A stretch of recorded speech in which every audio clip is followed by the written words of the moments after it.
The interesting thing about what I think people are afraid of, this is your question about why aren't we questioning, or what makes people not step into that authenticity.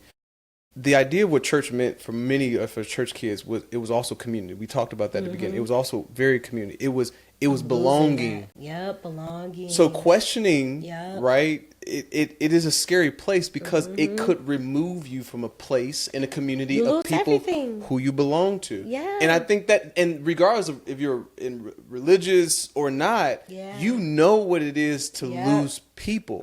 And I think the reason why the black church has been has such an indent on our lives is because it was authentic community. We felt like we belonged. And something that you said before we started recording that I was reminded of last week in the conversation is that we carried so much. And many of us, we carried it at such a young age. I'll never forget. I was licensed to preach.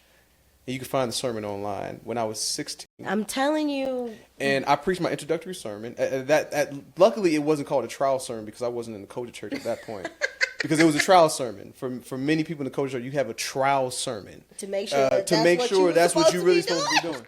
We need more of that. Yeah, I'm sorry. I mean, We actually, need him on the some podcast, people- Mike. Actually, we need a trial period. You need a trial period on this. A trial period. I did my introductory sermon. I was licensed. And I remember a member of the church. It was a woman. She was in her 40s.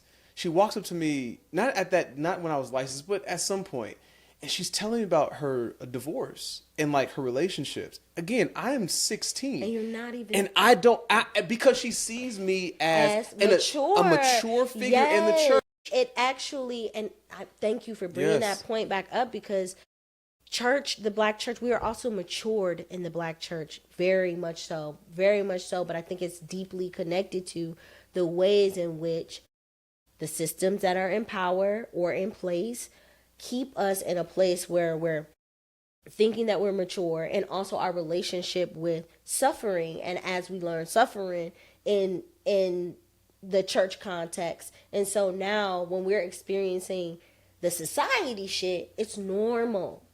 This is normal for you to be seen as a grown man when you walk outside so I can shoot you.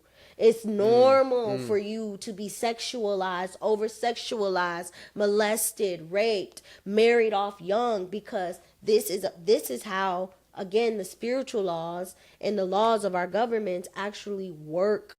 Not spiritual laws, but spiritual rules, traditions, because laws is another thing. We'll get into that conversation.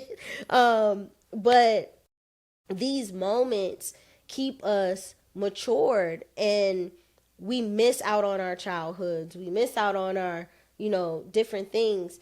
But I think this connection of separation is because of a lot of our childhood is in the church, right? Because community mothering, community, so forth. So if I lose my identity, I lose my family, I lose my